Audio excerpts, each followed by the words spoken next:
कार्यक्रमासाठी सगळेजण आता आपण सुट्टेने जमा झालेलो आहोत. तर त्या कार्यक्रमाला आपण आता सुरू करत आहोत.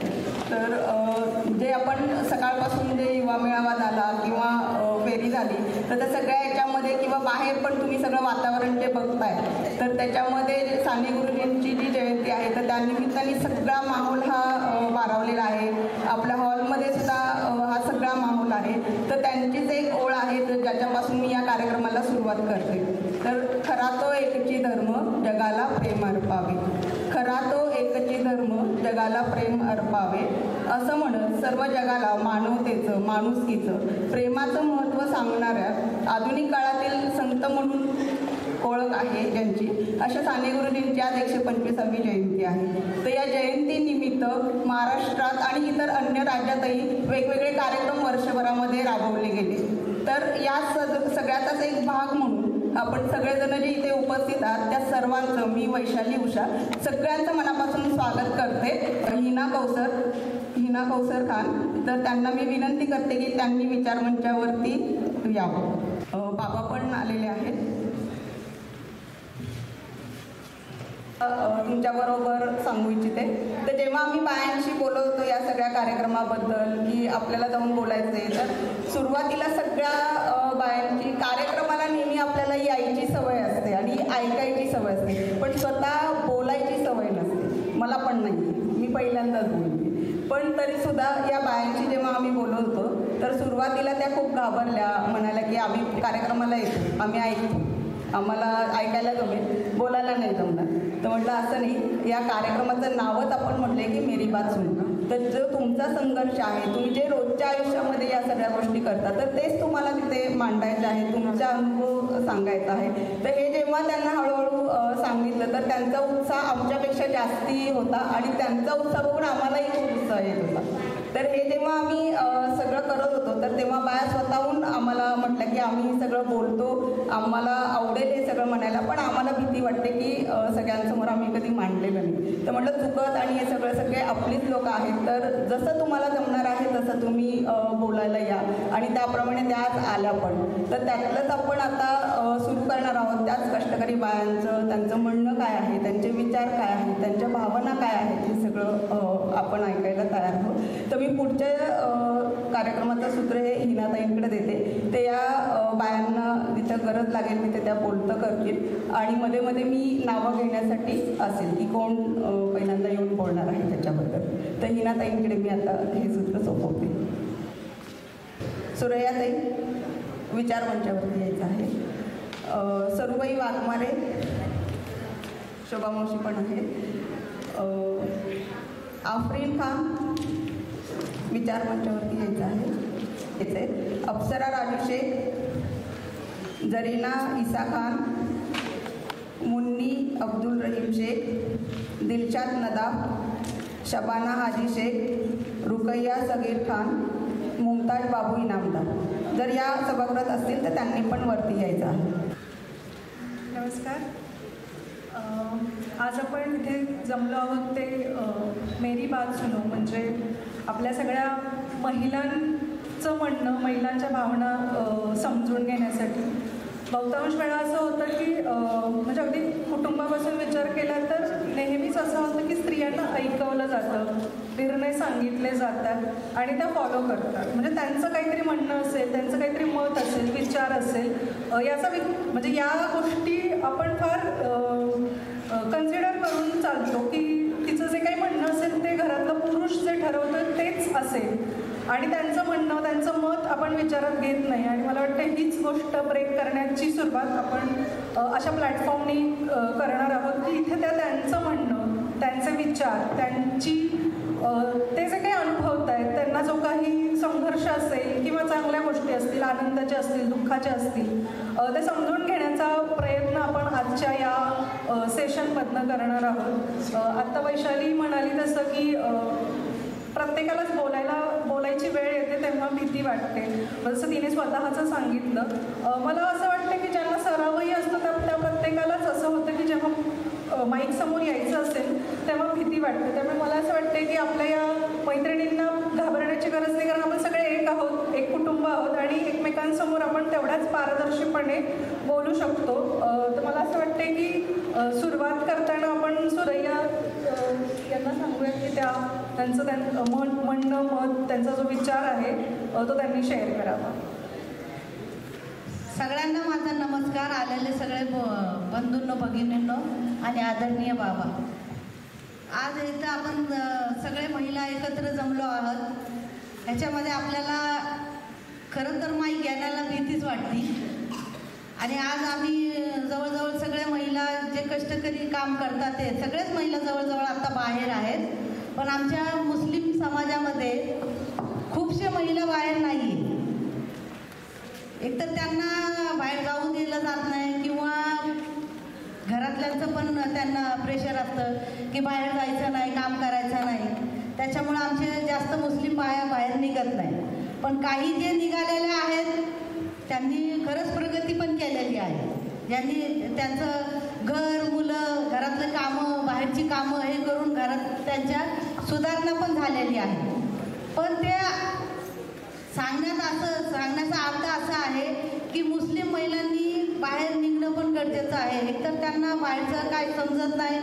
जर शिकलेली महिला नसेल तर त्यांच्या घरातली पण सुधारणा होत नाही. एकतर महिला स्वतः शिकत नाही. कुठे मुलांना ॲडमिशन घ्यायचं म्हणलं तर त्यांच्या मुलांना मोठ्या शाळांमध्ये ॲडमिशन पण मिळत नाही, कारण आई शिकलेली नाही. तिथं इंटरव्ह्यूला आईवडिलांना बोलवलं जातं, त्याच्यामध्ये आई शिकलेली नसल्यामुळं मोठ्या शाळेमध्ये ॲडमिशन मिळत नाही. समजा कुठं तरी ओळखीने ॲडमिशन पण झालं तर त्या मुलांना शिकवणं पण ते जास्त दिवस चालत नाही, कारण घरातले ते सगळं ट्युशनवर अवलंबून असतं. त्यांची मुलं फार 10वीपर्यंत, मुलींचं शिक्षण 10वीपर्यंत जातं आणि मुलांचं शिक्षण 8वी झालं.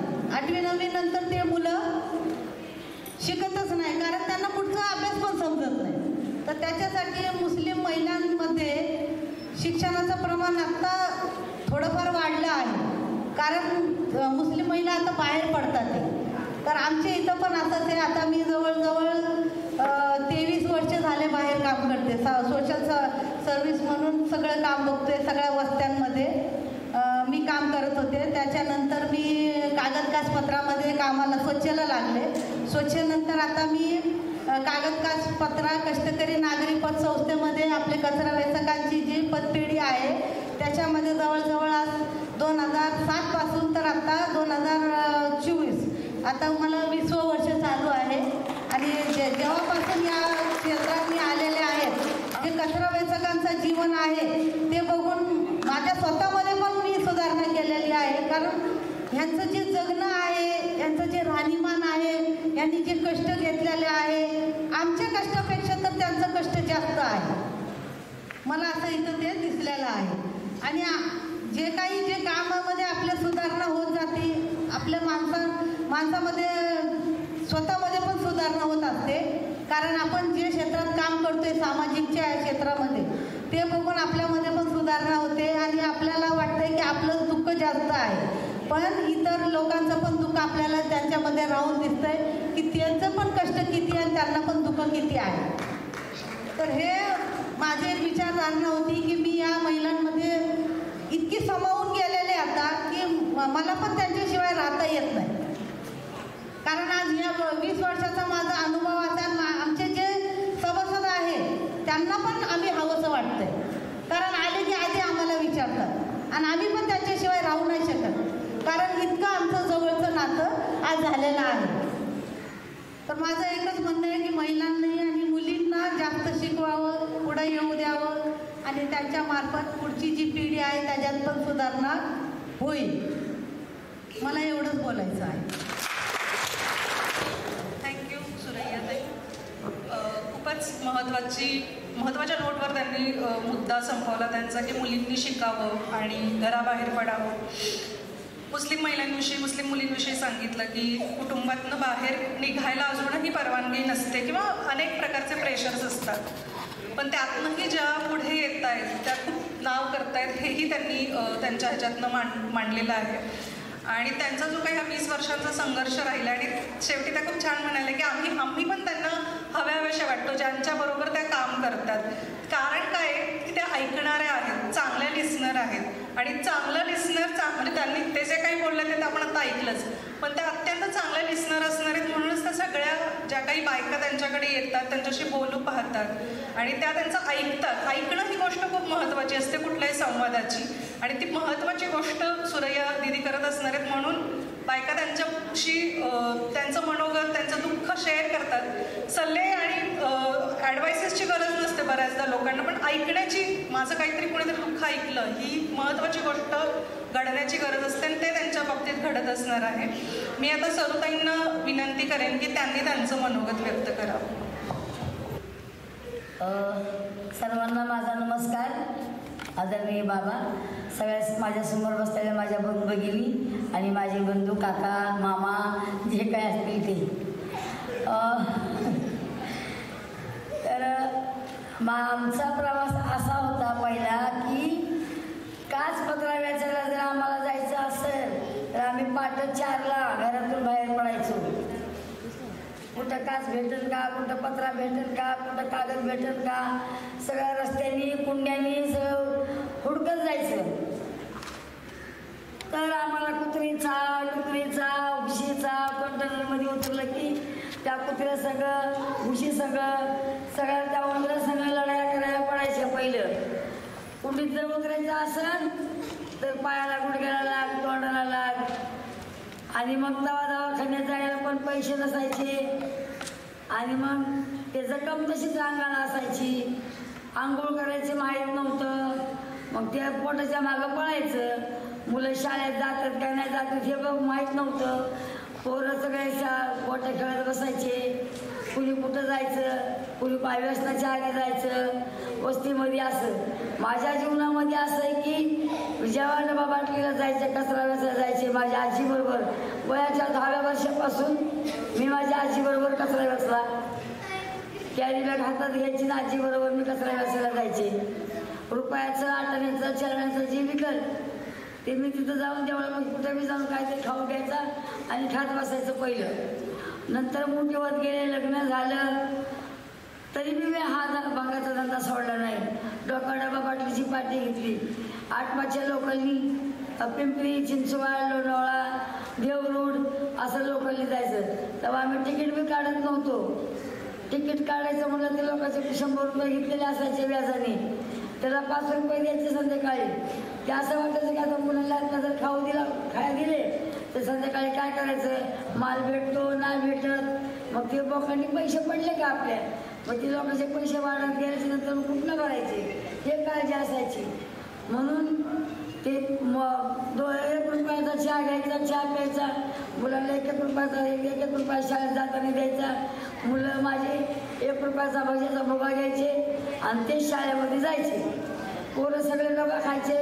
माझी मुलं साईडला बसायची डबा भज्याचा डबा घेऊन. आणि त्याच्यानंतर मी आपले मालिकेहून आले आलपाडाला की संध्याकाळी आता बाजार आणायचे. मग असं करता करता बरेच दिवस निघून गेले. मग आमच्याकडं वस्तीमध्ये आमची कागद, काचपत्रा, कष्टकरी पंचायत हे आमच्या वस्तीमध्ये आले. आमची मीना गायकवाड आली, पौर्णिमा चिकनमाने आली, लक्ष्मी आली, गाडीबाई आल्या आणि सुरुवातीला नलिनी शेखर म्हणून त्या बँगलोरला असायच्या त्या आल्या. त्या म्हटल्या तुम्ही काय करता. आम्ही म्हणलं आम्ही काचपत्रा वेचतो. तर तुम्ही हा धंदा व्यवसाय का निवडला, कामधंदा का करत नाही. आम्ही म्हणलं आम्ही ते शिकलेलो नाही, आम्हाला कोण काम देणार. मग तुम्ही आता काय करता. म्हणून आम्ही काचपत्राच वेचतो. कुठं दुकानात माल टाकता, तेव्हा काम घ्यायला माल टाकतो. मग ते केवढंच ऐकता, 100चा 50चा ते पहिले लेवायचे. मग ते घेऊन घरी येऊन स्वयंपाक करतो, मुलांना खाऊ घालतो. मग त्यांनी प्रश्न विचारले चालू केले, तुमची मुलं शाळेत जातात का, तुमचे नवरी दारू करतात का. नवरी दारू मागाचे बाईला वस्तीमध्ये मारायचे. माझा तर काय पेट नव्हता, पण शेजारी पाजारी दारूचे गुत्ते असायचे घराघरांनी. मग ते पोरं त्यावेळेला पोरं तिथंच गोटे खेळायचे. मग एवढा प्रवास करता करता कंटाळा येऊन गेला. आता रोज तेच धंदा, रोज तेच. भेटलं नाही भेटलं उपाशी झोपायचं, पोरांना खाऊ घालायचं. मग ते तसंच झोप, पोराला उली खायला घालायचं, आपण बी तसं झोपायचं. दुसऱ्या दिवशी परत धंद्याला पळायचं.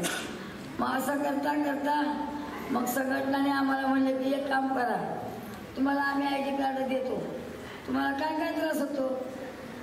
आम्ही म्हटलं की आम्हाला आमच्या बाबांनी पण वस्तीमध्ये येऊन आमच्या मिटिंगा घेतल्या, आम्हाला समजून सांगितलं तुम्हाला काय प्रश्न आहे, काय तुम्हाला त्रास आहे. आम्ही सांगितलं की बाबा त्रास असा आहे की मी लोकलने जाते पण मी तिकीट काढत नाही, कारण का तिकीट काढायला पैसे नसतात. मग ते टीसी आला की मग त्यांनी आमचं भंगार घ्यायचं आईवडिलांच्या खाली फेकायचं. ते फेकल्यानंतर मग आम्ही स्टेशनला उतरतो, परत चालत जायचे, परत ते भंगार गोळा करून परत घेऊन यायचं 2-3 किलोमीटर चालत. असा आमचा प्रवास. आणि त्याच्यानंतर म्हणजे तुमची मुलं शाळेत जातात का, मला पोरं जाते शाळेत, पालक सभा माहिती आहे का, नाही. मग तुम्ही शाळेत कधी जाता का, मला आम्ही जातच नाही, पोरं जातात शाळेत. मग तुम्ही लहान वयात मुलींची लग्न करता, मग ते कशाला तसं करता, तुम्ही लोकांचं कर्ज काढता, पैसे भेटत नाही, पोट भरत नाही, कर्ज तर तुम्ही याच्यामध्ये मारता, मग तुम्ही कर्ज फेडत नाही, तसंच कर्ज असतं. मग त्याच्यानंतर मग म्हणले सगळं आम्हाला त्यांनी विचारून घेतलं, माहिती घेतली. पोलिसांचा त्रास, पोलीस कुठं भागाचे पोतं घेऊन झाले की मागून पोलिसांनी ते त्या पोतात काय दाखव, साहेब याच्यात काहीच नाही दाखव होतून. मग गावातून दाखवलं की चल मग एक दंडुका मारायचा आणि आतमध्ये घेऊन जायचं चौकीला, दिवसभर बसवायचं आणि संध्याकाळी सोडून द्यायचं.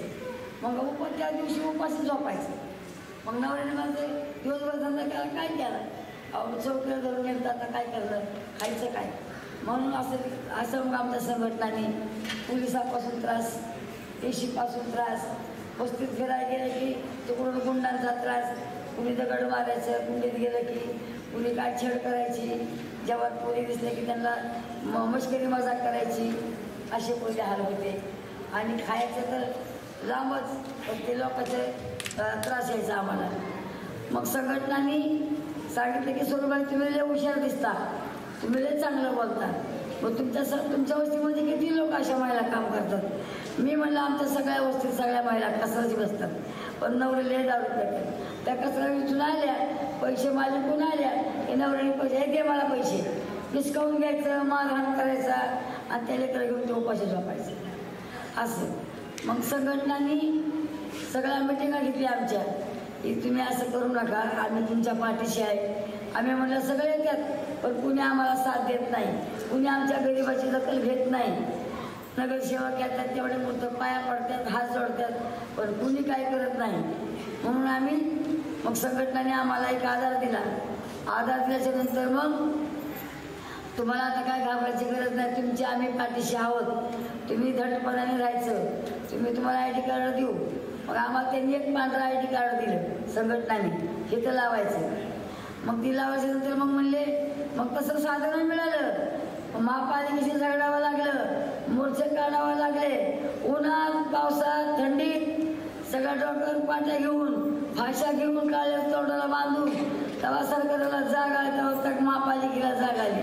आम्ही म्हणलो की आम्ही कचरा आहोत, आम्हाला तुम्ही समावेश करून घ्या तुमच्या महापालिकामध्ये, आम्ही तुम्हाला पगार मागत नाही, तुम्ही आम्हाला आमचं म्हणा, या माझ्या बहिणी म्हणा, हे तुम्ही आम्हाला आपलं जवळ करा. तर त्यांनी ढकलायचे, म्हणजे टाळाटाळा करायचे. बाबांनी आमच्या मोर्चे काढले की या महिला माझ्या भगिनी रात्री हिंडत्यात, दिवसा सकाळी पाठ उठून त्यांच्या मुलाबाळाच्या पोटासाठी, त्यांच्या खळगे भरण्यासाठी ते हिंडत्यात, त्या चोरी करत नाहीत. त्याच आम्ही चोर नाहोत, आम्ही त्यांना बजावून सांगायचो की आम्ही चोर नाहोत, आम्ही कष्टाने खातो, काचपत्रा वेचतो, कष्टाने खातो, आम्ही जगतो. तरी त्यांना विश्वास येत नव्हता पोलीस लोकांना. त्याच्यानंतर मग महापालिकेला झगडावं लागलं. मग आमच्या संघटनेने मोठा मोर्चा काढला की आमच्या कचरा वेचकांना तुम्ही आयडेंटिटी कार्ड द्या, हे आमचे कामगार, सफाई कामगार, म्हणजे सफाई म्हणजे आम्ही पुणे शहर स्वच्छ करतो आम्ही, तेव्हा तुमच्या म्हणजे गाड्या घोड्या जातात. आम्ही जर काच नाही उचलली, कागद जर कचरा नाही काढला तर तुमच्या गाड्या घोड्या कशा जाणार, सर घाणीतनं जाणार ना तुम्ही. घाण कोण करताय, तुम्ही लोक करताय, सफाई कामं आम्ही करतोय. तर त्यांना बजावून सांगितलं महापालिके. मग आम्ही रक्षाबंधन होते, रक्षाबंधनला आता काय, मग आमच्या संघटनाने म्हणले, मग आम्ही सगळ्या बायांची मिटिंग घेतली, आता महापालिकेला काय करायचं आपण. मग म्हणले एक मोठी राखी बनवायची, जी आपण त्यांना करतोय, आपण जी काढतोय प्लास्टिक, कोलगेट, त्याचे ब्रश, हे रद्दी, हाडकं, जे काय भेटतील जे आम्ही घेतो ते सगळ्यांची मोठी राखी बारकी बनवली संघटनेने आमच्या आणि महापालिकेच्या गटाला बांधली. भावांनो, मी आम्ही बहिणी आहेत, हे राखी बंधन आहे, रक्षाबंधन या बहिणीची राखी तुम्ही मानून घ्या म्हणून आम्ही गेटला की राखी बांधली. आणि मग आम्हाला ते आमचा न्याय हक्क द्या म्हणून तेव्हा त्यांनी कुठेतरी लाजले आणि मग तेव्हा ते आयुक्त खाली आल्याच्या नंतर मग आमचे बाबा त्यांच्याशी बोलले, आमच्या महिला बोलल्याच्या नंतर मग त्यांनी सांगितलं की आम्ही त्यांना देऊ. असं कुठलाही संघर्ष केला तरी महिलांना मिळत नाही, त्याला झगडावं लागतं, एकी करावं लागते, एकत्र दाखवावं लागतं आपण त्या कोणतं आहे असं सदस्यच मिळत नाही म्हणून आम्ही एकी दाखवली. आता जवळजवळ आमच्या 12 ते 13,000 महिला कचरा वेचक मान स्वच्छमध्ये पण 2006पासून 7पासून आम्ही स्वच्छ डोर टू डोर कलेक्शन करतो. सगळ्या घरोघर जाऊन आम्ही सेवा देतो. हे आमच्या संघटनांनी आम्ही सांगतो की हे आमचं माहेर आहे, जिथं आम्ही राहतो ते आमचं सासर आहे, हे आमचे आई वडील आहे, यांनी आम्हाला दशा दाखवली म्हणून आम्ही अशी तरी तो बाय बोलायला.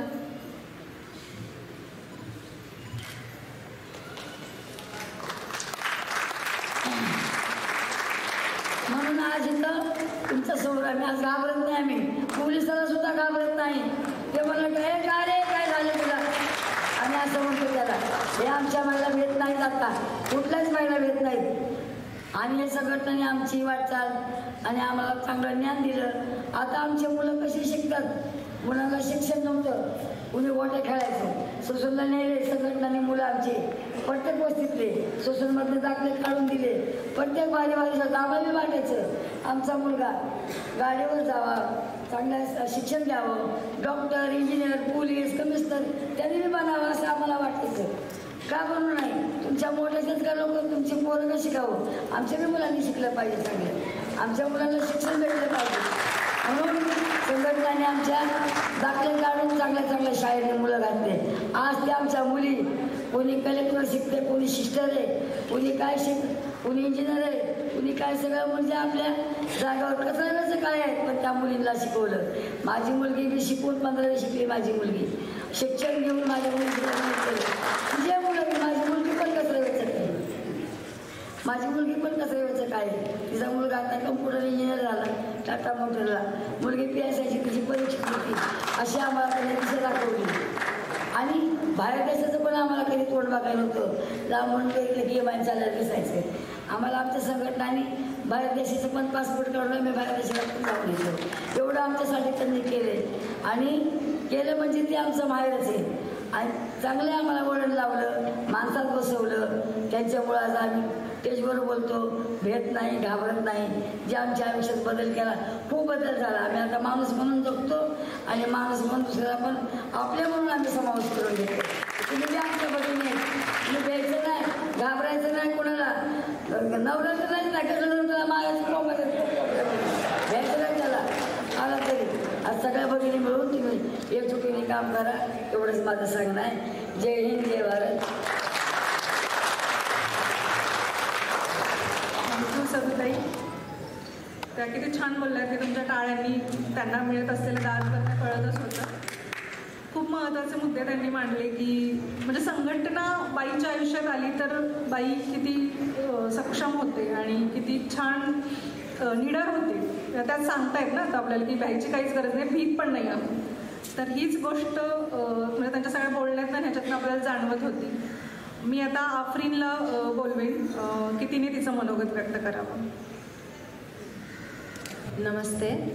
साने गुरुजी 125 अभियान में मैं आप सबका स्वागत करती हूँ. मैं एक छोटे से बस्ती में रहने वाली आफरीन. मैं मतलब मुझे बच्चों को पढ़ाने का पहले से ही बहुत शौक़ है, तो मैं घर काम करने वाली बस मैं उसी में थी. लेकिन फिर मुझे एक अपॉर्चुनिटी मिली कि हमारे घर के बाजू में बस्ती में एक सांस फाउंडेशन जो है उनके थ्रू मुझे बच्चों को पढ़ाने के लिए ऑफ़र आया. और एक ऐसी चीज़ बहुत इम्पोर्टेंट है, स्कॉलरशिप उसके बारे में मैं बताना चाहूँगी जो मैं काम कर रही हूँ। तो स्कॉलरशिप के बारे में बताऊँगी कि बस्ती में रहने वाले कई लोगों को ये पता नहीं है कि स्कॉलरशिप क्या है, कौन सी स्कॉलरशिप है और वो कैसे चालू है। ये इसके बारे में मुझे भी पता नहीं था, मुझे ज़ीरो नॉलेज था, इसका कुछ भी नहीं पता था। लेकिन धीरे धीरे मैंने वो सीखा, इसमें हमारी टीम ने मेरी हेल्प की।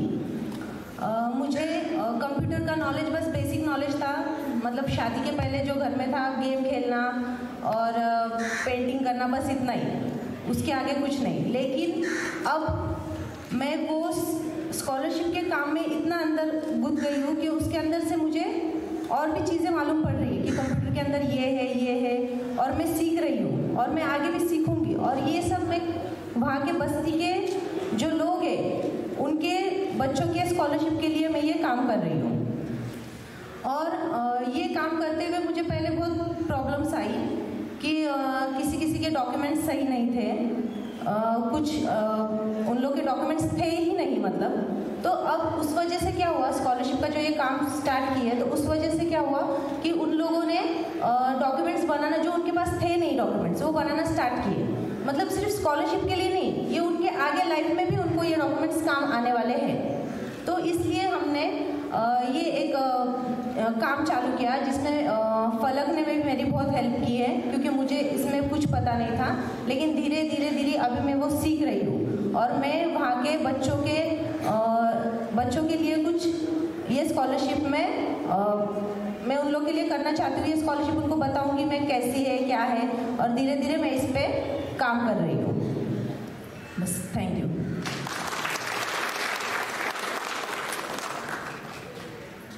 आफरीन, आपल्या वस्त्यांमध्ये वेगवेगळ्या प्रकारचे बरेच प्रॉब्लेम्स असतात आणि मध्यंतरी आपण NRC आणि अशा सगळ्या प्रकरणांमध्ये बघितलं असेल की कागद आपला असणं, आपल्या अस्तित्वाचा पुरावा म्हणून असणं हे किती गरजेचं आहे हे त्या याने खूप रिवाईज करून दिलं होतं। आणि अशा महत्त्वाच्या प्रश्नांमध्ये आफरीनसारख्या मुली आज काम करून पाहत आहेत।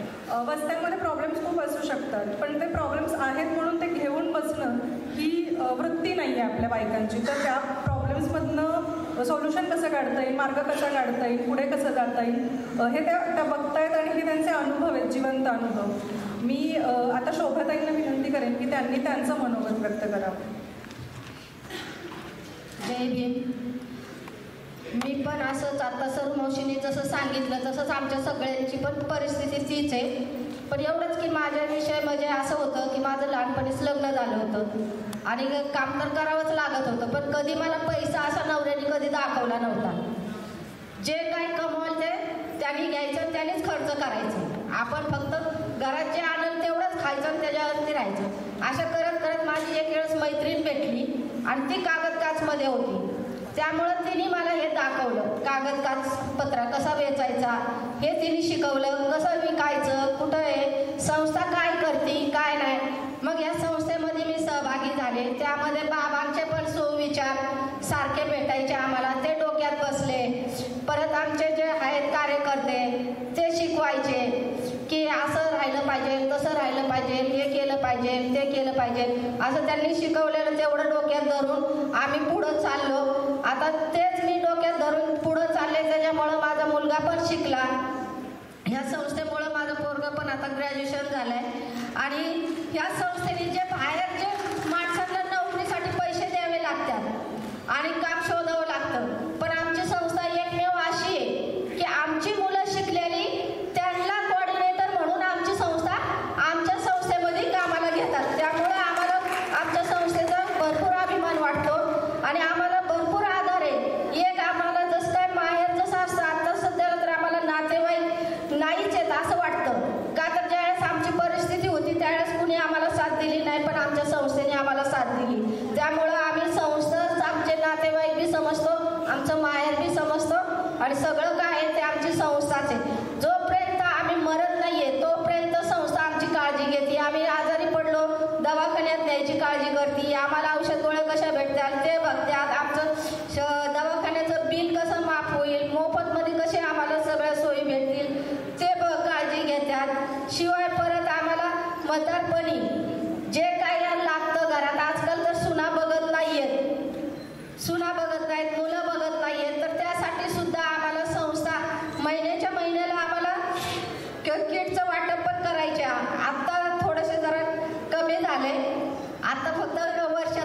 आम्ही पैसे देतो म्हाताऱ्याच्या बाहेर त्यांना. का तर मुलांचे शिक्षण आले, त्यांची शिष्यवृत्ती द्यावी लागते, त्यांना बक्षिसं द्यावी लागतात. जे नंबर काढतात मुलं त्यांना आम्ही बक्षिसं देतो. त्यांना पुढं शिक्षणाचा उत्साह कसा निर्माण होईल ते आम्ही त्यांच्यापर्यंत पोहोचवतो. वस्तींमध्ये जातो. वस्तींमध्ये पण आमच्यासारखे अजून किती बाया आहेत त्यांच्या डोक्यात नाही बसलेलं, कायला माहिती नाही आहे की आपण काय केलं पाहिजे, मुलांना कसं शिकवलं पाहिजे, आपण घर कसं चालवलं पाहिजे हे अजून बायांच्या पण काही डोक्यात बसलेलं नाही आहे. त्यासाठी आम्ही दर महिन्याला वस्ती मीटिंग म्हणून घेतो. कार्यकर्ते त्यात आम्ही जातो आणि बायांना समजून सांगतो. त्या पद्धतीने आमची संस्था पुढं चाललेली आहे आणि संस्थेच्या पाठिंबा असल्यामुळं आज आम्ही या स्टेजवरती पण आहे. आणि असं कधी बोलायचं आम्हाला माहितीच नव्हतं आणि कधी असं 4 माणसाच्या पुढं पण आम्ही गेलेलो नव्हतो. पण संस्थेमुळं आम्ही 4 माणसांमध्ये आलो, अशा स्टेजवरती जाऊन बोलायला लागलो, त्याचा खूप खूप आम्हाला अभिमान आहे.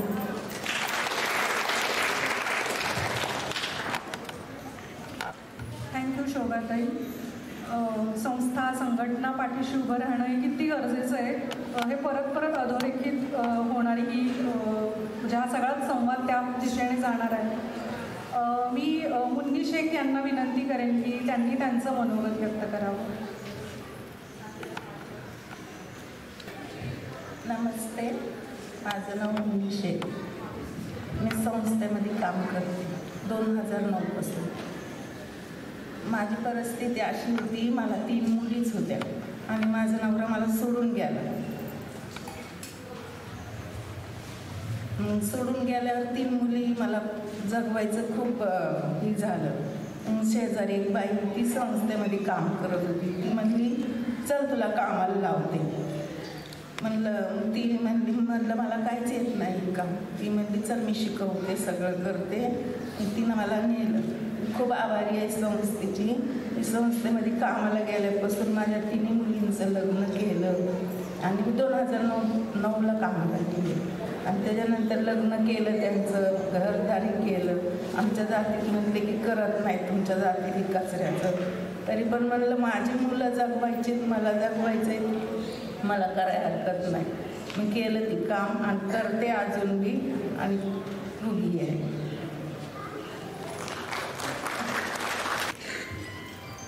कष्ट करून बायका आपला घर संसार किती समर्थपणे पेलतात ती जिवंत उदाहरणं आपल्या आजूबाजूला आपल्याला दिसत आहेत. मी मैमुना यांना विनंती करेन की त्यांनी त्यांचं मनोगत व्यक्त करावं. अस्सलाम वालेकुम और नमस्ते सबको. लोग ऐसा है हमारे इसमें पीरियड के अंदर हमारा पीरियड तो चलेगा, आगे हमारे बच्चे के पीरियड में हमारे को बच्चों को बहुत पढ़ाना है. हमारे बच्चे पढ़ रहे हैं. हड़प सर के अंदर इतना ये है कि कटिंग बहुत दूर दूर लंबा लंबा स्कूल है. स्कूल में पढ़ाई नहीं हो रही ज़्यादा अच्छी. और बाहर पढ़ाना बोले तो हमारे पास पैसा नहीं है, हम गरीब लोग हैं. अब कहाँ से पैसा इतना लाएंगे पढ़ाने के लिए. सरकारी स्कूल में पढ़ाने बोले तो पढ़ाते नहीं बराबर सरकारी स्कूल में बच्चे लोग को. और ट्यूशन लगाने बोले तो हमारे पास पैसा नहीं है. हम बच्चे लोग को ऐसा ही करते करते थोड़ा थोड़ा हमारे बच्चे 2 होते जा रहे हैं, पढ़ाई अच्छी हो रही नहीं. और हमारे बच्चे लोग को इतना हमको जरा सरकार की तरफ से कुछ सहूलत मिल गई तो बहुत अच्छा हो जाएगा. बस इतना बोलती. नमस्ते.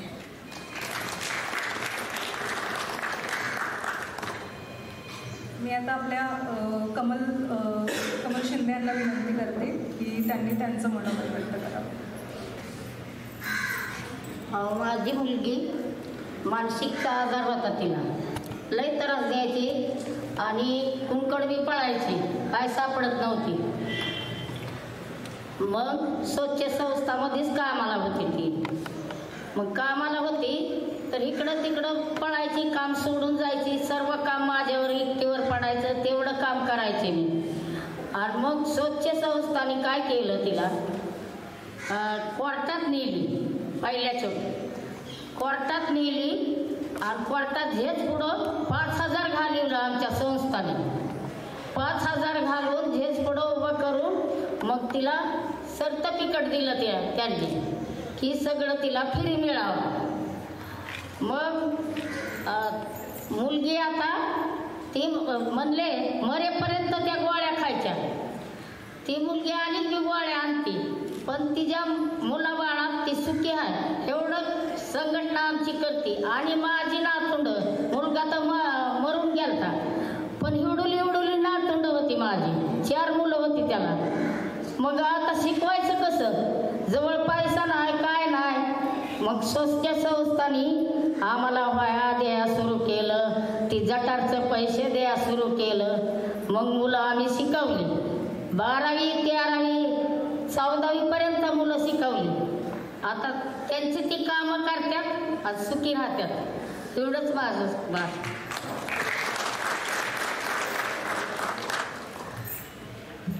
सगळ्यांना खूप धन्यवाद. या ज्या उपस्थित मैत्रिणी आहेत त्यांना आपण एक एक प्रश्न विचारूयात. मला वाटतं प्रत्येकीनं जर सांगितलं आम्हाला की त्यांच्या वस्तीमध्ये असणारी, त्यांना वाटत असणारी आत्ताची गंभीर, त्यांचा कुठला प्रश्न आहे, कुठला कळीचा मुद्दा आहे त्यांच्या वस्तीमध्ये जो सॉल्व्ह व्हावा असं त्यांना वाटतं. मध्ये दारूचं प्रमाण जास्त आहे. जसं मी राहत नाही आंबेडकर नगरला, कोंडव्याला राहते, पण आंबेडकर नगरमध्ये जास्त प्रमाण दारूचं आहे. आणि त्याच्यामुळे एका घरामध्ये पण ज्यांच्या घरात दारू पिणारे आहे, एक पण बाई सुखी नाही. तो एक मोठा प्रश्न आहे दारूचा.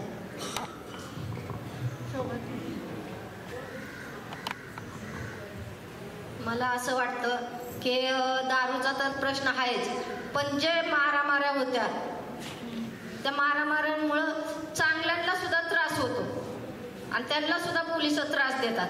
तर ते बंद व्हायला पाहिजे. नाही, नवरा बायकोची भांडणं असली तरी आम्ही आधार गट तयार केलेले, तर आम्ही स्वतः जाऊन करतो ते कामं. पण जे अशी मुलं जे उभा राहिलेली असतात चौकांमध्ये किंवा घरांच्या तिथं उभे राहिलेले असतात, मग ते एकामेकाला काही बोलून भांडणं चालू करतात आणि त्याच्यामुळं मग दुसऱ्यांना त्रास होतो.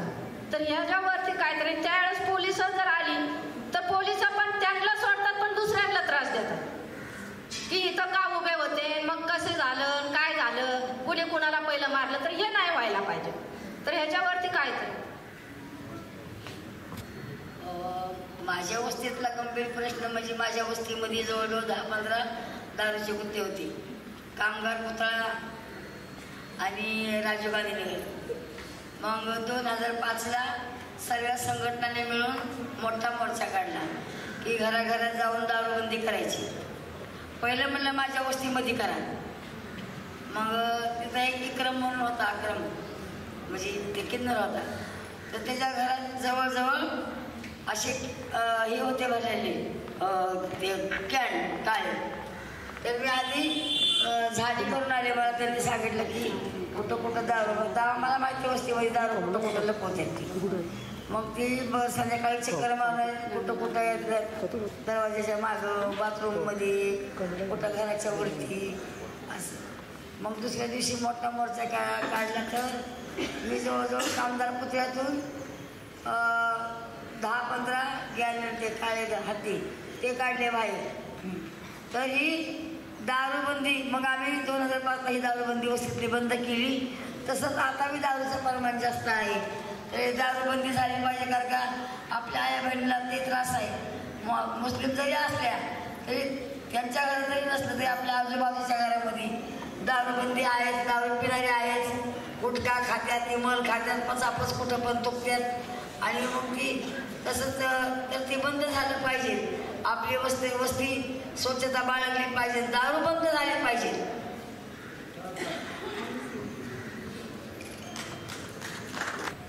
आमच्या वस्तीमध्ये शाळेचा खूप प्रश्न आहे आणि दारूबंदीसाठी पण खूप प्रश्न आहे. दारू पिणं खूप, तिथं दारूच बनवते, दारू तिथंच बनतंय आणि तिथूनच लोक दारू पिणून आमचा संघ भांडण करतात. आम्ही नाही कुणा संघ भांडण करत, आमच्या संघच ती लोक भांडण करतात. आम्हाला पळवासाठी खूप प्रयत्न केले ती लोक. आम्ही काय घाबरले नाही, तिला घाबरले नाही. आम्ही 100-200 लोकांचे अर्ज देऊन, पोलिसांना अर्ज दिले, देऊन मग त्यांचं बंद केलं सगळं आम्ही लोकांनी. आम्ही खूप काम केली. मी नाही, मला आता ही बोलायला जमाना म्हणून मी थोडक्यात बोलू. शाळेचं काय सांगता? हां, शाळेचं म्हणजे कसं आहे, लेकरांचं शाळा लहान लेकरं आहे ना आमच्या इथले, बालवाडी नाही आहे, अंगणवाडी नाही आहे, लय लांब आहे. त्यासाठी जरा अंगणवाडी बालवाडी तिथं झाले तर खूप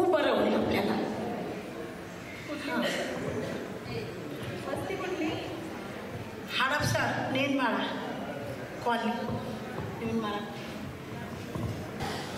मी शिंदे वस्तीत राहते. तिथं काही बी सुविधा नाही. कधी पाणी आलं तरी येतंय, नाहीतर 2-2 दिवस पाणी बी सुटत नाही. आणि वस्तीत लहान लहान मुलं आहेत ना, नातुंड परतुंड, त्यांना शाळा शिकाय बालवाडी नाही न शाळा नाही. शाळेत यायला लांब यावं लागतंय पहिल्या तोफखान्यात, आणि तिथून पुन्हा शाळेला बस नाही वेळावर. बसीचा लय मोठा प्रश्न आहे. आणि मला 5ला उठावं लागतं तेव्हा बस भेटते कामाला जाया कोथरूडला. लय त्रास आहे बसीचा. आणि एकच बस फिरू येते.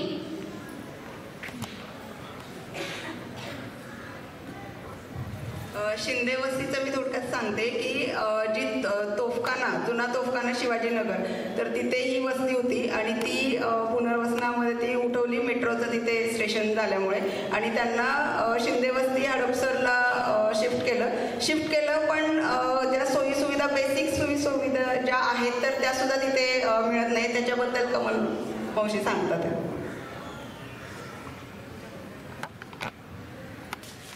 आमच्या वस्तीतले प्रश्न, मुलांची भांडणं लय होतात. पाटील इस्टेटला राहते, पण सारखी भांडणं सारखंही होतं. ती फक्त बंद व्हावं. रोज मुलं भांडतात. आम्हाला पण भीती वाटते. आमची मुलं कुठं बाहेर असली, भांडणं लागली म्हणले की दणादणा पळत जावं लागतंय, मुलांना हुडकावं लागतंय. ही भांडण रोज होतं.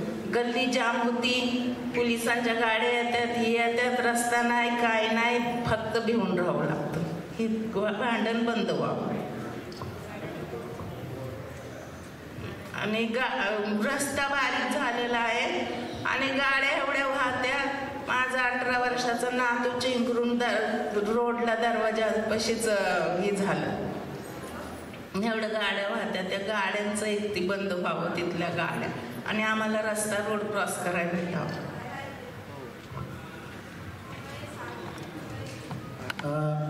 मध्य प्रदेश बाड़वानी से कमला यादव आई हैं. कमला यादव अपनी बात रखेंगे. सभी साथियों को जिंदाबाद, क्योंकि आज हम यानी प्रकृति पर भी जिंदा छे, नहीं तो आज दुनिया कहाँ जाएगी.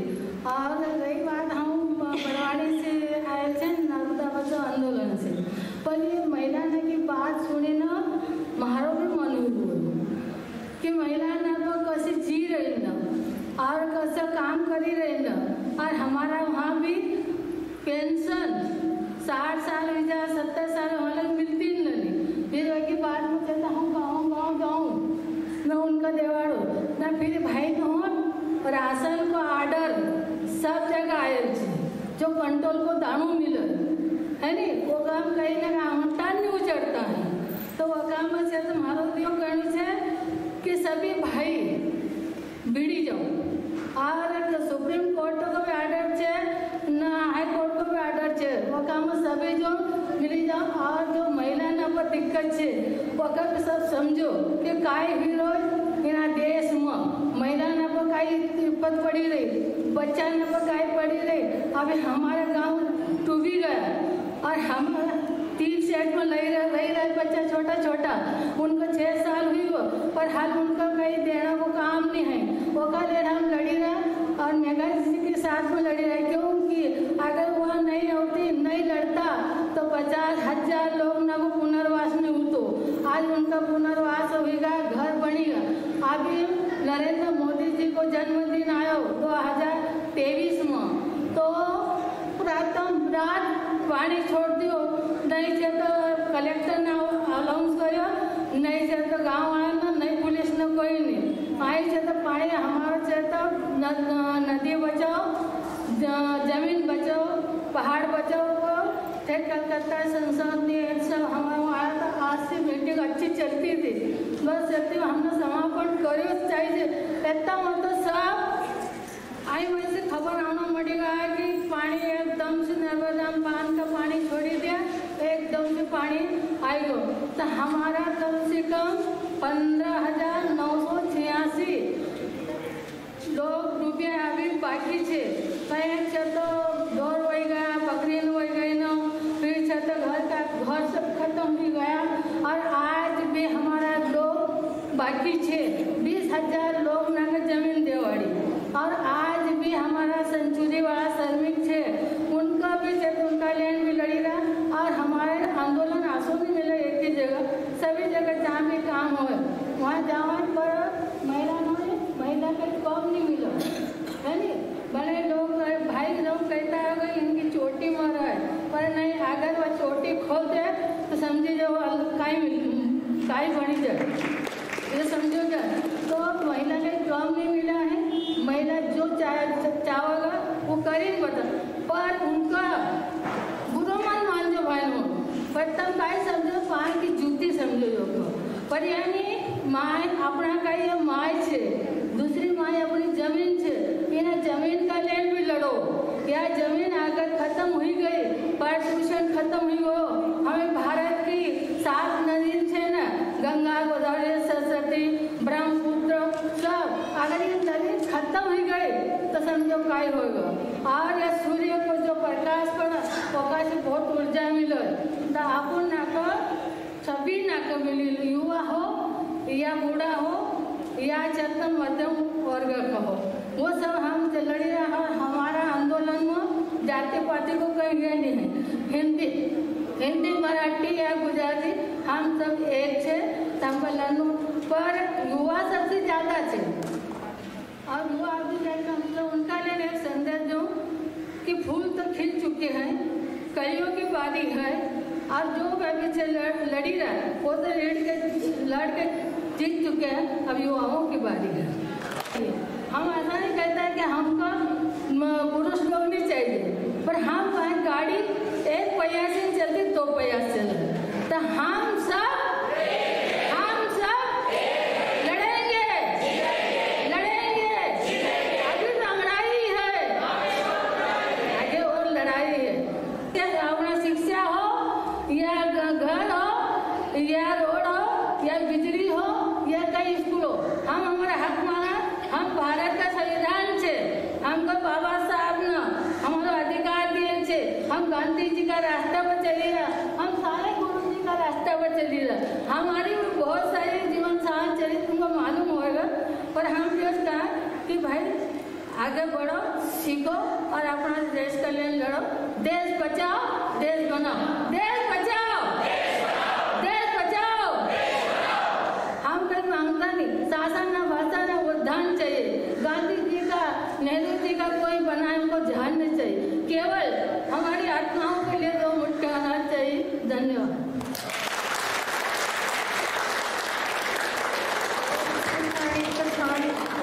रीतीने त्यांनी त्यांचं म्हणणं मांडलं। महत्त्वाचं म्हणजे सुरुवात करताना त्यांनी सांगितलं की सगळ्याच ठिकाणच्या स्त्रियांचे प्रश्न बघायला गेले तर ते कमी अधिक सारखेच आहेत। आणि धान्य भेटत नाही रेशनिंग दुकानमध्ये, का बरं असं बंद झालं? ताबडतोब असं कसं बंद झालं? तिला काय आहे का नाही विचार? सरकारनं असं काय बंद केलंय? नाही सांगतं लोकांना, खूप लोकांना त्रास व्हायला लागला ही गोष्टी, हे अचानक कसं काय बंद झालं? आपल्याला दुसरा मुद्दा हाच घ्यायचा होता, सरकारकडे जर तुम्हाला मागणी करायची असेल तर तुम्ही आता काय मागणार? म्हणजे कुठली मागणी तुमची पटकन पूर्ण व्हावी असं वाटतंय? तुमच्या दृष्टीने रेशनिंगचं आहे का आणखीन काही आहे?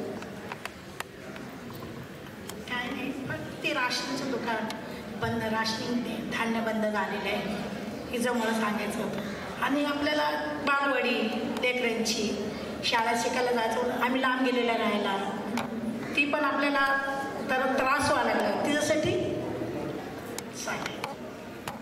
हाच प्रश्न सगळ्या तायांना मैत्रिणींना विचारायचं की सरकारकडे जर आपल्याला एखाद्या मागणी घेऊन जायची ती पटकन आपली पूर्ण व्हावी असं वाटत असेल तर पहिली तुमच्या दृष्टीने कोणती मागणी वाटते तुम्हाला? राशन भेटावं, सगळं राशन दुकानातून सगळं राशन भेटतंय। एक माणसाला 3 किलो गहू आणि 3 किलो तांदूळ 1 महिन्याचं। एक माणूस 1 महिना तेवढंच खाणार का? एक माणसाला तर कमीत कमी 5 किलो तरी पाहिजे ना धान्य, 10 किलो महिन्याचं धान्य पाहिजे, तर नाही देत। 5 कुटुंब असते घरात ना, तर त्यांना 10 किलो धान्य, ते धान्य भरपूर भेटावं आणि त्यात तेल असावं, सगळं असावं, त्यात फक्त गहू आणि तांदूळ नसतो नाही। डाळ असावी, तेल असावं, साखर असावी असं. हमें यूज करनी चाहिए कि राशन हो कि पेंशन हो कि कहीं को अपना अधिकार हो और भाई बहन समझन साथ में ले चलो तो कसो ने काम होना चाहिए. हमारा हुए भी बहुत महिला ने को पेंशन देवाड़ी और उनका से तो राशन का भी देवाड़ी खाद्य सुरक्षा से वहाँ भी गया. हमारे दीदी भी साथ में जाए, हम भी सब साथ में जाए, उनका सब ने को देवाड़ी बहुत सारी महिलाओं को फायदा. और महिला ने बोली रही ना कि सरपंच ऐसे हमने तुम्हारा काम कर, वो कहे नहीं नहीं नर्मदा आंदोलन वाला कम्युनिटी दीजिए ना आए तो उन्होंने काम करा. पेन्सिल द्यावी सरकारनं, आम्ही कवर कष्ट करायचंय, आमचं 65 वय झालंय, पेन्सिल द्यावी, सगळं पुरवावा. आता लाडक्या बहिणीला सगळ्याला पैसे आलं, आम्हाला म्हणले तुमचं वय झालंय, तुम्हाला कशाची पेन्सिल लाडकी बहीण. मग ज्या मुली होत्या त्या बिगर लग्नाच्या मुली पण लाडक्या बहिणी करून घेतल्या आणि आम्हाला बसवलं तसंच. आमचं मत घेत नाहीत का ते? 65 वर्षांनी रिक्षा आणतात, लक्झरी आणतात, गाड्या आणतात, चला मत टाकायला. मग त्यांनी आमची विसर करावं ना. आता गाड्या ढकलू होता आम्ही बेजार झाला तरी आता त्यांनी पेन्सिल करावी. इतक्या दिवस कॉर्पोरेशनच्या लोकांना कसे पगार देतात, भत्ता देतात, त्यांना दिवाळी देतात, आम्हाला दिवाळी नाही आणि काहीच नाही. शाळेमध्ये लेकरांना खिचडी बरोबर देत नाही. खिचडी एक दिवस देते, एक दिवस देत नाही. लेकरांना शाळेत खिचडी बरोबर देत नाही. ती बरोबर देण्यासाठी कोण दादांना सांगते. तुम्ही सांगा. मला एक म्हणायचंय की रेशन पहिलं कसं भेटत होतं? पहिलं होतं का कुठं थंब होता काय ते काय करायचं ते होतं. आता आधार कार्ड लिंक करा, थंब करा. आता जे मजुरी काम करतात तर त्यांनी एक दिवस जर नाही गेलं कामाला तर त्याची मजुरी बुडती. त्यामुळे ते माणूस जात नाही. मग ते हात कापलेले असतात, बोट ते तसं थंब करायला गेलं की ते उमटत नाही, म्हणून त्याला राशनच नाही मिळणार. आधार कार्ड लिंक केलेलं नाही म्हणून राशन नाही भेटणार. हा कुठला कायदा आणलाय? हा पहिल्यापासून होता का कायदा? हा नवीन कायदा कुणी काढला आणि का काढला? यासाठी आपण सगळ्यांनी मिळून एकजुटीने त्यांना जबाब विचारला पाहिजे आपण, आणि आपण पहिल्यासारखं सुरळीत रेशन हे मिळवलं पाहिजे.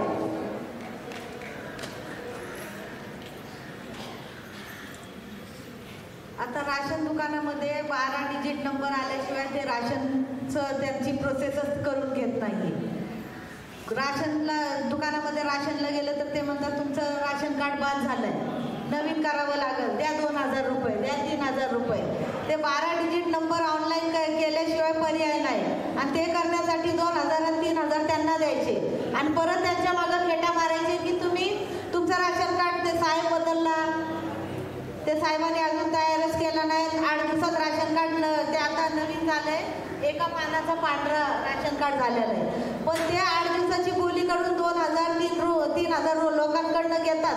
पण त्याला पण 3 महिने 6 महिने राशन ते बुडीत लोकांना देत नाही. त्याच्यावर पण ते जे ऑनलाईन प्रोसेस आहे ना, सगळी लोक तर शिकलेले नाही ते ऑनलाईन प्रोसेस करायला. आणि करून घ्यायचं म्हणलं की त्याच्यामध्ये पण त्यांना पैसे घालावे लागतात. तर त्याच्यासाठी काय उपाय करता येईल ते बघायला पाहिजे.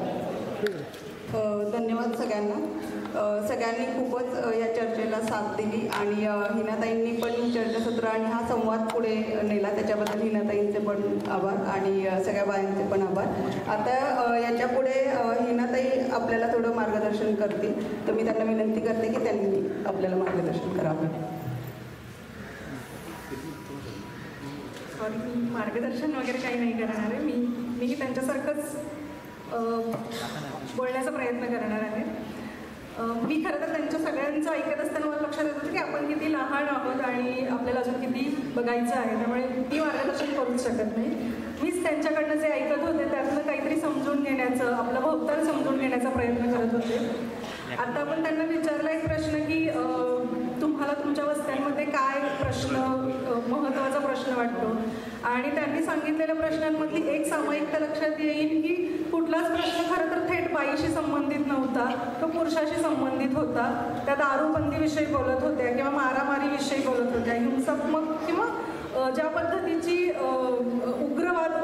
उग्रवाद असणाऱ्या गोष्टींविषयी बोलत होत्या, त्या बऱ्याचशा पुरुषी व्यवस्थेशी पुरुषी असणाऱ्या गोष्टींविषयी बोलत होत्या. आणि त्याचा डायरेक्ट आणि इनडायरेक्ट असा जो काही परिणाम स्त्रियांवरती होतो, ते अर्थातच त्याच्या परिणाम स्वरूपामध्ये त्या स्त्रिया होत्या, परंतु समस्या म्हणून किंवा समस्येच्या केंद्रभूतपणे स्त्रिया नाही आहेत, त्या सगळ्या पुरुषी वृत्तीविषयी त्या अनुषंगाने काहीतरी सांगत होत्या. ही मला त्यातली खटकणारी गोष्ट वाटली की आपल्या भोवतालामध्ये आपला जो काही स्त्री पुरुष संवाद असेल किंवा स्त्री पुरुष जे सहचर आहेत त्याच्यामधली तफावत या मुद्द्यामधनं खूप हायलाईट होत होती की पुरुषाचं हे जे काही घराबाहेरचं वागणं असेल किंवा त्याचं दारू पिणं असेल किंवा घरामध्ये नवरा बायकोच्या भांडणांमधला त्याचा जो काही वरचढपणा असेल, पण त्यातही त्यांनी सांगितलं की स्त्रियांनी आधार गट तयार केला आणि त्याच्यामुळे त्या स्त्रिया आता एकमेकींना सोबत करू शकतात. मारहाण किंवा या पद्धतीची गोष्ट घडत असेल तर वस्त्यांमध्ये ते रोखण्यासाठीचे प्रयत्न स्त्रिया एकजुटीने करतायत. स्त्रियांचे प्रश्न हे मूलतः स्त्रियांचे नसून ते आपल्या व्यवस्थेचे अधिक आहेत, हे याच्यातनं पुन्हा पुन्हा दिसतं. आणि मग त्याच्यामध्ये पुन्हा अर्थातच पुरुषही आपला जो सोबती आहे तो तितकाच बळी आहे, तो तितकाच विक्टीम आहे, त्याला त्याची जाणीव नाही आहे. ही गोष्ट पुन्हा एकदा या सगळ्या ह्याच्यातनं अधोरेखित होत होती. कोणी सांगितलं की नवऱ्याने सोडून दिल्यामुळे जो काही संघर्ष त्यांना आयुष्यभर करावा लागला, म्हणजे साथ, सोबत, सहचर, सहजीवन, स्त्री पुरुषांमधले हे जे काही ताणेबाणे याच्याविषयीचं आपल्या एकूण नर्चरिंगमध्येच खूप अभाव असतो. आणि म्हणून आपल्याला असं सतत वाटत राहतात की पर्टिक्युलर प्रश्न हे कुणातरी एका विशिष्ट जेंडरचे, विशिष्ट लिंग संबंधित आहेत, पण पाहायला गेलं, होलिस्टिकली बघायला गेलं आपण त्याला, तर ते खरं तर त्या व्यवस्थेचे आणि हे त्यांच्या सगळ्यांच्याच बोलण्यातून आपल्याला जाणवत राहिलं, दिसत राहिलं. मी सुद्धा म्हणजे माझं लहानपण असं चाळीसारख्याच वस्त्यांमध्ये गेलेलं आहे, त्यामुळे मला वस्ती मधलं जे काही जगणं असतं ते खूप जवळून माहिती आहे. मला इथे एक छोटंसं माझा एक लहानपणीचा किस्सा अनुभव असा आठवतोय. चाळींमध्ये कुठल्याही प्रकारच्या जाती, धर्म या भेदांच्या म्हणजे ह्या गोष्टी फार थिन लाईनमध्ये असतात, त्या दिसत नाहीत, त्या खूप वर नसतात, त्या खूप अंडरकरंटमध्ये असतात. माझ्या चाळीत माझी एक मैत्रीण होती आणि तिच्या घरामधलं आर्थिक स्थिती बरी नव्हती, म्हणजे तिचे वडील असे फारसे कमवत नव्हते आणि ते 5 जणांचं कुटुंब होतं. दिवाळीचा सण आला आणि त्यांच्या घरामध्ये दिवाळीसाठी कुठल्याच प्रकारची जे काही आपण बनवतो फराळ वगैरे ते बनवण्याची काहीच हालचाल नव्हती. आणि मग मला तिच्याशी बोलताना लक्षात आलं की ते आता यावर्षी दिवाळी साजरी करू शकत नाही. आणि साधी गोष्ट म्हणजे साधी नव्हती, पण तो जो काही आमचा संवाद होता तो मी सहज म्हणून आमच्या घरामध्ये सांगितला की अशा प्रकारे मी तिला ताई म्हणायचे, ती माझ्यापेक्षा 2 वर्षांनी मोठी होती, तर ताईच्या घरामध्ये यावर्षी दिवाळी होणार नाहीये, त्यांच्या घरामध्ये त्यांच्याकडे काही आता पैसे नाहीत वगैरे.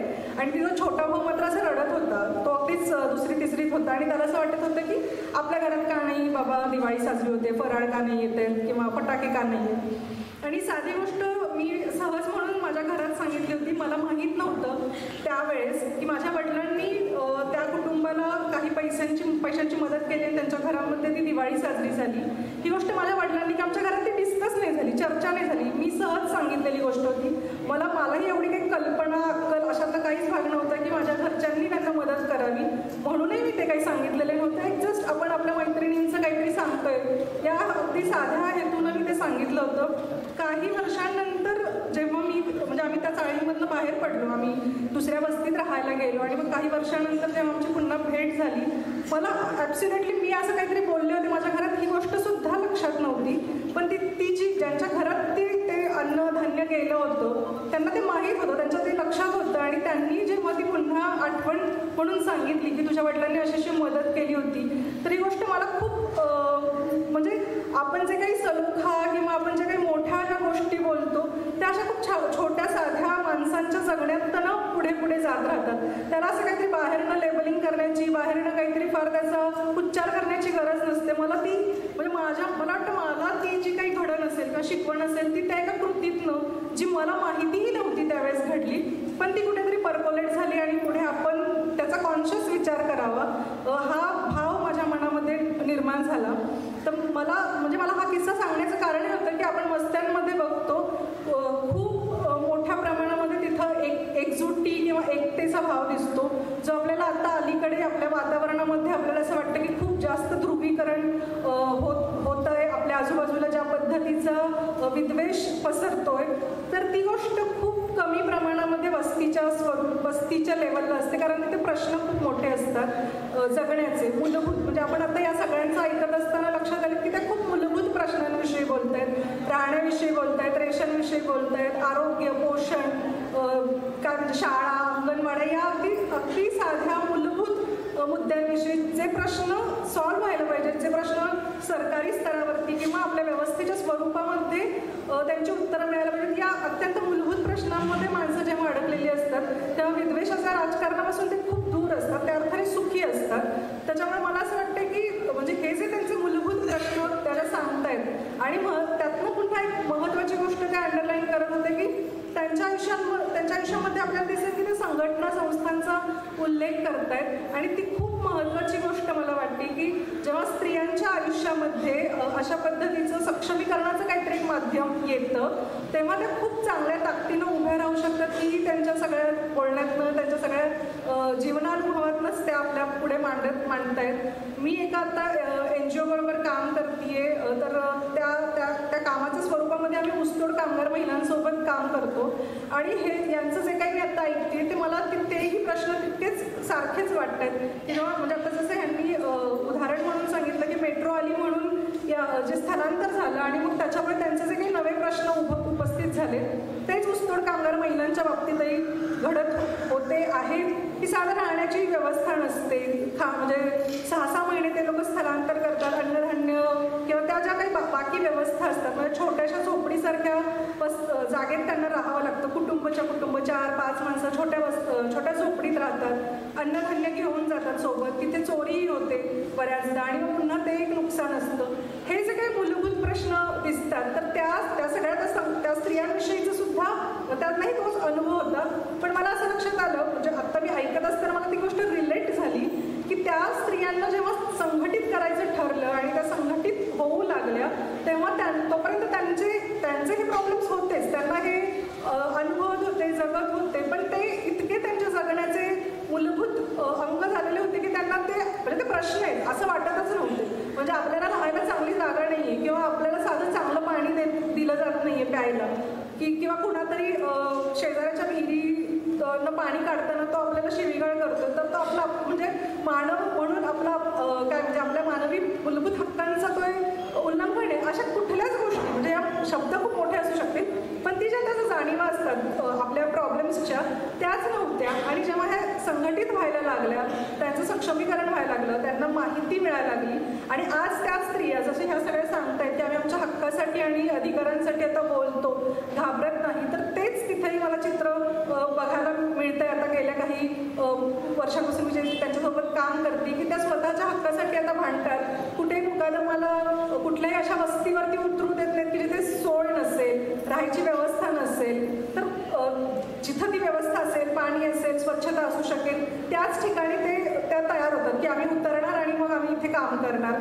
तर ही जी काही मूलभूत प्रश्नांचा जो काही झगडा आहे आपला आणि जी एकता किंवा संघटनेचं जे महत्त्व आहे ते मला वाटतं की या निमित्ताने पुन्हा एकदा ते अधोरेखित होते की अशा प्रकारे जेव्हा कुठल्याही माध्यमांमधनं स्त्रियांना एकत्र आणलं जातं, त्यांना प्रश्न माहितीच असतात, फक्त त्याच्याकडे बघण्याची दृष्टी त्यांना दिली तर उत्तर शोधायला त्याच येतात, त्यांना गरज नसते आपल्या कोणाची, त्यातनं मार्ग काढतात, कारण प्रश्न आणि त्यातली झळ त्या अनुभवत असतात आणि त्यातनं मार्ग कसा काढायचा, पुढे कसा जायचा. जसं आता याही आपल्याला जे काही उदाहरणं आणि मार्गही सांगतात त्यातनं की काय काय करता येऊ शकेल, जे साध्या सामान्य बाईला लक्षात येत असणारी गोष्ट आहे ती पुन्हाही व्यवस्थेला किंवा कुठल्याही राजकीय अधिकाऱ्यांना येत नसेल, माणसांना येत नसेल अशातला नक्कीच भाग नाही आहे आणि नसेल तर तो संवाद डेव्हलप होण्याची गरज आहे वस्त्यांमधनं. म्हणजे जे प्रॉब्लेम्स आहेत की आधार कार्डचे किंवा त्यांनी सांगितलं की पोट कापलं जात असेल तर तुमचा आहे, तिथे काहीतरी तुम्हाला लागणार, तर ते तुमचं बायोमेट्रिकमध्ये नाही दिसणार. मग हे जे प्रश्न आहेत, ह्या प्रश्नांची उत्तरं कुठे शोधायला जायचं, किंवा हे प्रश्न आम्ही ऐकणारच नसू तर त्याची उत्तरं कधी आम्हाला मिळणार. तर अशा प्रकारचा संवाद मला वाटतं की खूप महत्त्वाचा होता आणि तो आपण ऐकला. मलाही त्यांच्याकडनं ते सगळं ऐकून घेताना, समजून घेताना की ते छोट्या छोट्या प्रश्नांमध्ये आपलं जगणं अडकलेलं आहे हे पुन्हा लक्षात येत होतं. आणि पुन्हा त्याच वेळेस हेही कळत होतं की पण आपण एकतेनं, एकजुटीनं जर आपण त्या मुद्द्यांकडे बघू शकलो आणि ते रेटू शकलो तर त्यांची उत्तरं पण आपल्याला शोधता येईल. धन्यवाद.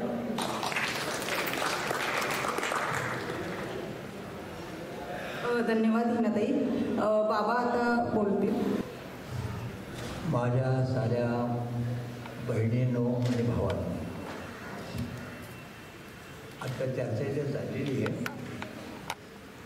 या बहिणीने मला शेवटचा एक प्रश्न सांगितला. मी त्यांसारखं समजून बोला, आणि त्या असं मला म्हणाल्या, हिंदू मुसलमान वाद्याचा डर बहुत थोडा, आणि मला तुम्ही हे जमला. मी ऐकतोय, काही ऐकू येते, काही ऐकू येत नाही, पण माझं बोलणं तुम्ही तुम्हाला ऐकू येते ना? ठीक आहे. या सभागृहाचा एक दोष आहे, स्पीकर याचा समोर घालावा लागतो आणि समोर बोलावं लागतं. या भगिनीने सांगितलं, फार भीती वाटते हिंदू मुसलमानांची. तुम्ही आज जमला, तुमचे रोजचे प्रश्न मांडले, लिस्टिंगचे प्रश्न मांडले, मुलांच्या नात्याचे प्रश्न मांडले, पाण्याचे प्रश्न, सगळे प्रश्न मांडले. पण तुम्हाला हे माहीत आहे का की हे जे सरकार आहे आता,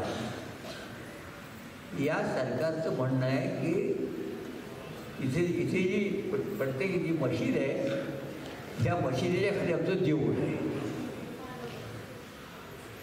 आणि मग उकरा भांडणं करा.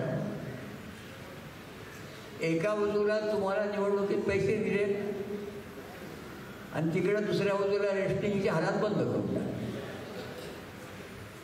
आता तुम्हाला हे राजकारण कळलं पाहिजे. मला म्हणणं आहे, तुम्ही इथं आला, गाऱ्हाणी काय, पण जर तुम्हाला आत्ताच्या सरकारचं, राजकीय पक्षाचं राजकारण कळलं नाही तर प्रश्न सुटणार नाही, हे तू लक्षात घ्या. आता तुम्ही मला सांगा, एका बाजूला निवडणुकीचे पैसे, परत काय सांगितलं, लाडकी बहीण.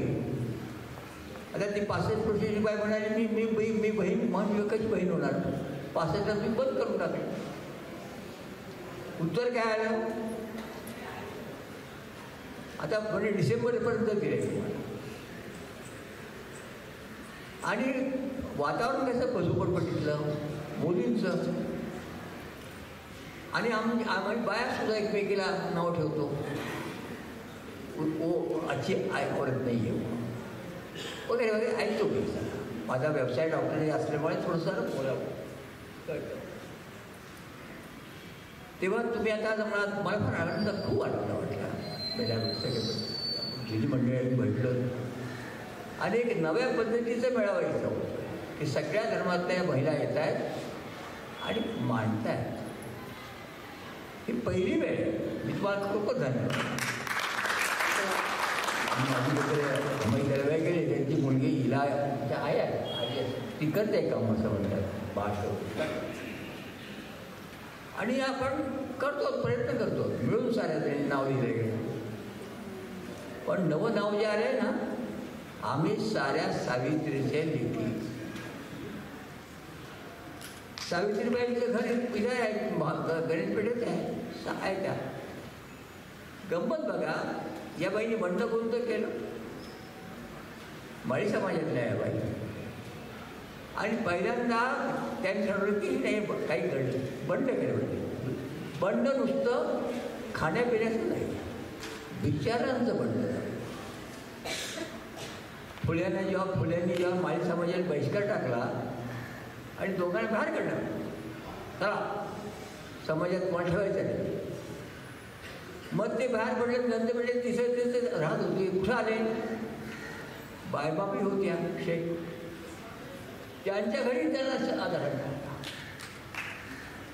त्यांचा अजून फोटो आता त्यांच्याकडून खूप लिहिलं जाते की शाळा जी काढली हे केलं सर केलं आणि तो इतिहास शोधायचा प्रयत्न चाललेला. तिकडे एक महिना चंद्रावर गेली माघारी पण आली किंवा नंतर प्रगती केवढी आहे दिसतं काय. बाई माणसाला संधी दिली तर बाई बदचलन होत नाही. पुरुष बदचलन होतो धार्मिक मारामाऱ्या करतो.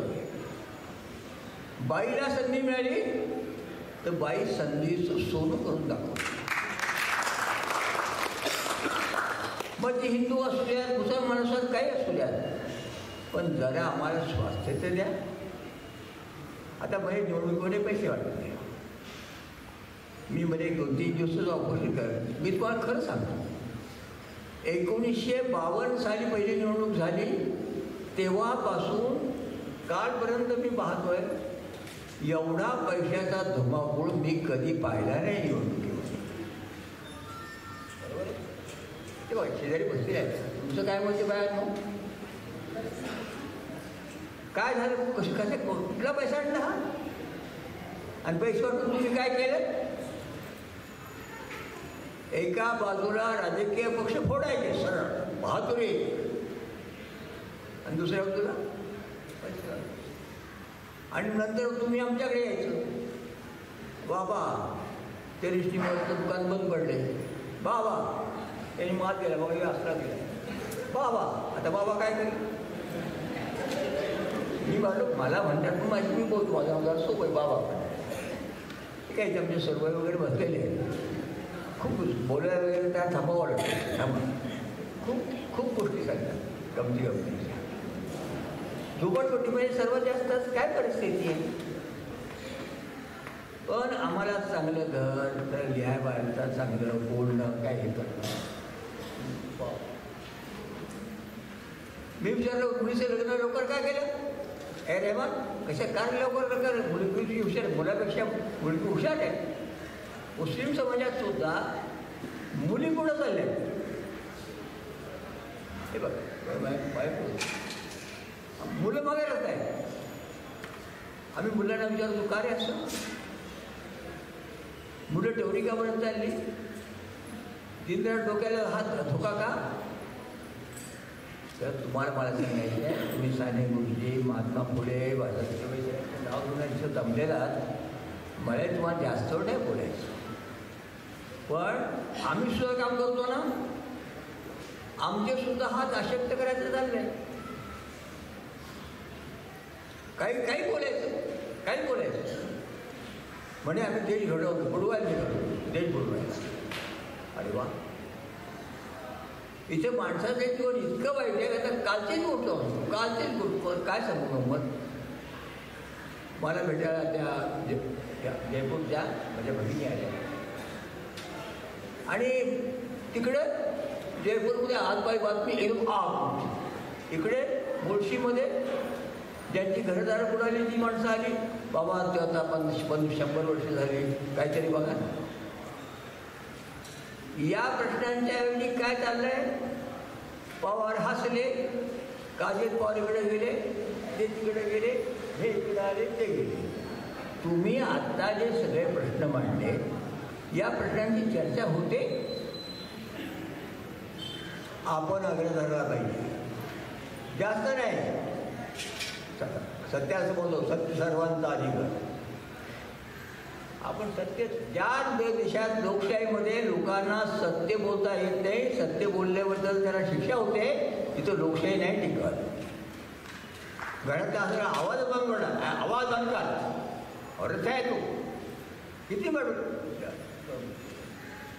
बच्चा अरे काय करू आहेस बोला ना पोराने बोला काही बोला बाईनी हे सगळं आपण अनुभवतो. हे या देशात कितीही सरकार आले तरी बदलणार नाही जोपर्यंत तुम्ही बदलत नाही तोपर्यंत. मी जास्त वेळ नाही घेणार. महात्मा फुले यांनी एक गाणं म्हटलं ते गाणं स्वातंत्र्याचा अगोदर जवळजवळ 70-80 वर्षापूर्वी गाणं लिहिलं. सत्यमेव जयते. आपण म्हणायचं का? ऐकू ते नीट. सत्य सर्वांचे आदी घर, सर्व धर्मांचे माहेर, जगा माझी सुख सारे, खास सत्याची ती पोरे, सत्य सर्वांचे आदी घर, सर्व धर्मांचे माहेर, सत्य सुखाला आधार, बाकी सर्व अंधकार, आहे सत्याचा वाजोर, काळी भंडाचा तो नीर, सत्य सर्वांचे आदी घर, सर्व धर्मांचे माहेर, सत्य आहे ज्याचे मूळ, करी धूर्तांची बाराळ, बळ सत्याचे पाहुणी, बहुरूपी जळे मनी, सत्य सर्वांचे आदी घर, सर्व धर्मांचे माहेर, खरे सुख नटानो हे, सत्य ईशावर रूप आहे, ज्योती प्रार्थी सर्व लोका, व्यर्थ दंबा पेटू नका, सत्य सर्वांचे आदी घर, सर्व धर्मांचे माहेर, सर्व धर्मांचे माहेर. माझ्या बहिणींनो, तुम्हाला मला शेवटी प्रश्न होते, हे आता तुम्ही म्हणाला सत्यमेव जयते.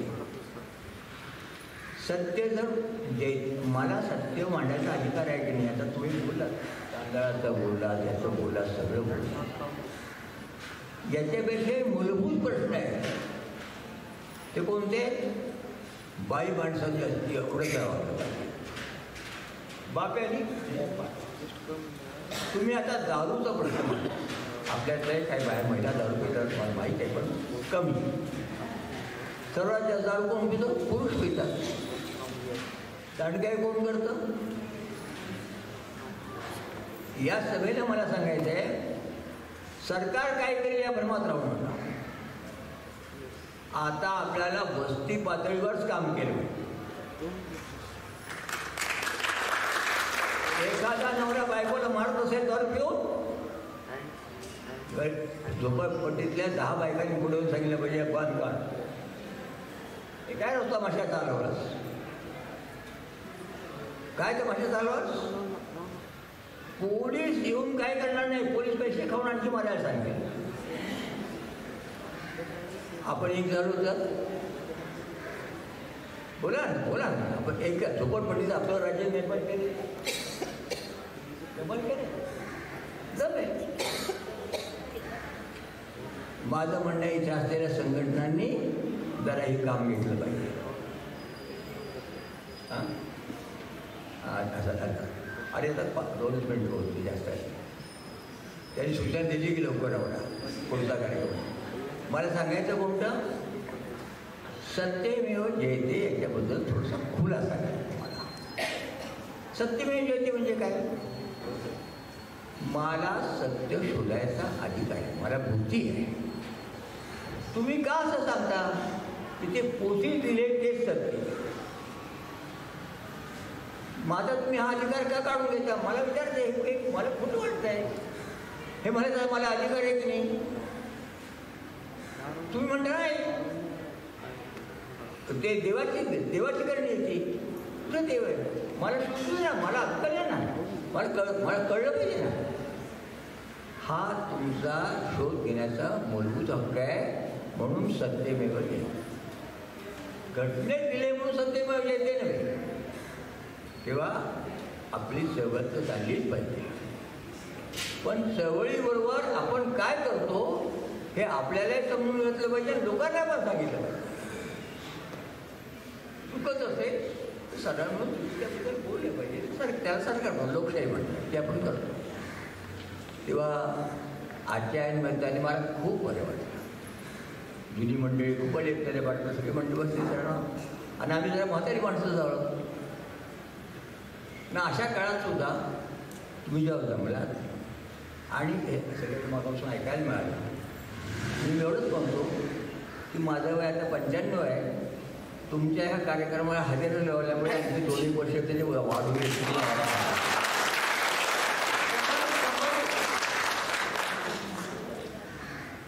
बरं वाटेल. मला आवडेल असं जगण्यापेक्षा, पण लढा जगायचं. लढाएंगे लढाएंगे लढाएंगे. बस, धन्यवाद.